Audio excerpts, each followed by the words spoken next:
Hey friends, welcome back to the channel. I have some good news for you. Squarespace has finally updated its system, its process for you to add Google Analytics to your site.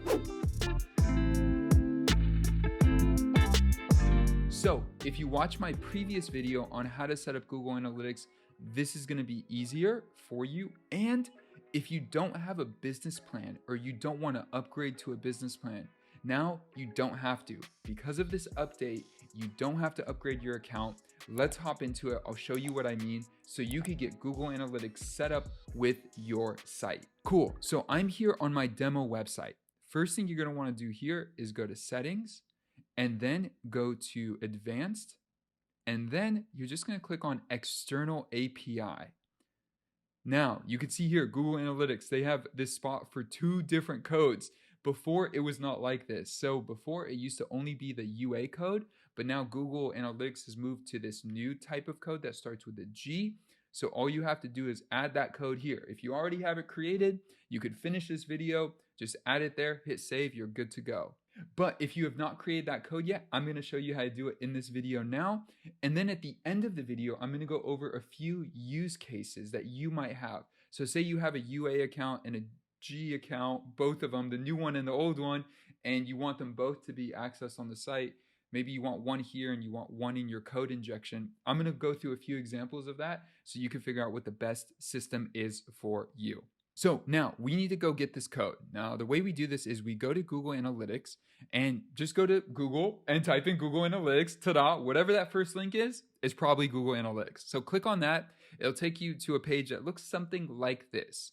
So the first thing you're going to want to do when you're on this page is go to the top right hand corner and click on that little blue icon. I have all my logins there, so I'm not going to show you, but click on that little blue icon and make sure you're logged into the right account to begin. Once you do that, you're going to click Start Measuring right here in the middle of the screen. So I have a Google Analytics account already created with a ton of GA accounts connected to it. So I'm going to show you, if you already have one, how to access it that way as well. So the first thing you're going to want to do is go in. It'll look something like this. You might see some data on the page, but what you'll do is you'll click on the settings wheel down here in the bottom left-hand corner and click on this little settings wheel where it says admin. I'm already selected there. Once you're on this page, you'll see 2, maybe 3 columns. And the first thing you're going to want to do is hit create account on the very far left column.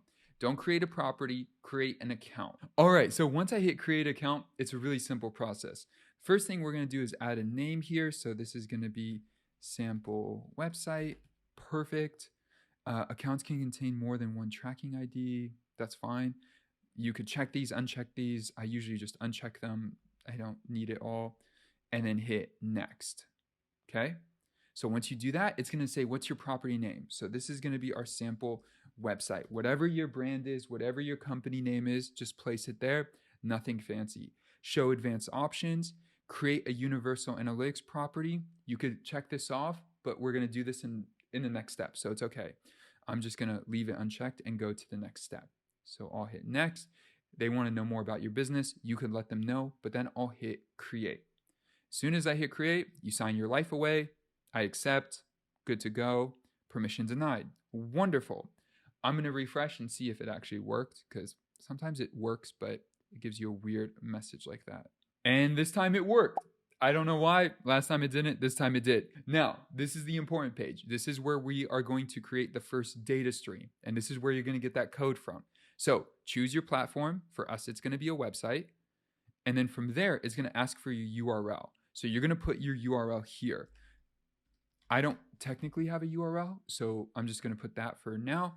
And then I will put our brand name again. It'll say enhance measurements. I'm going to keep this checked. You could look at this little settings wheel. It has a bunch of stuff. I'm keeping it all checked, not worried about it. And then I'm going to hit create stream. So as soon as you do that, you have now created the stream. Shows you a bunch of information that you can go into detail and look at, but you don't need. Only thing you need, measurement ID, is this G and all this. So click the little copy. And then we'll go back to our website, paste that in, hit save, and we're good to go. And now you have Google Analytics set up. Go back in about a week, 2 to 3 days, a week, something like that. Check, make sure that data is populating as long as your site is live, right? So if it's still a site you're working on, there won't be any data really. But once your site is live, make sure in a week or so that it's collecting data and you're good to go. The old way we used to do this is we go to Google Site Tag, copy this whole code, paste it in the code injection. Now, if you are using the old Google Analytics and the new one simultaneously, I would recommend grabbing the full code like this from your old one and placing that in the code injection, and then placing the new one, what we just did in the video, place the new code that starts with the G in this external API. This external API, I would say, is superior. That's probably not the right word to say or the right way to phrase it, but I would emphasize this one because in the future, if you get rid of the old one, well, only thing you have to change is that bit of code that's in the code injection. You just remove that and you keep this setup. This is the cleanest setup. This is the best setup. So highly recommend that if you are going to use both, put the old one in code injection with the full code and use the new one here. Friends, if you got value from today's video, hit that like button. When you hit the like button, it tells the YouTube algorithm some fancy, important, critical information, but it tells me you got value from today's content. So hit the like button. Next, if you're looking to beef up or boost or 10x your Squarespace website, check out the links below. We have a ton of resources for you. Plugins, downloadables, ebooks, blog posts, a ton of things for you. Finally, if you got value from today's video and you're looking for more content just like this, consider subscribing. We publish 3 new videos a week. I can't believe we're publishing 3 videos a week right now. It's a lot of content, but we are. We're publishing 3, maybe even 4 videos a week right now. So if you want more content like this, consider subscribing and I will see you guys in the next video. Peace.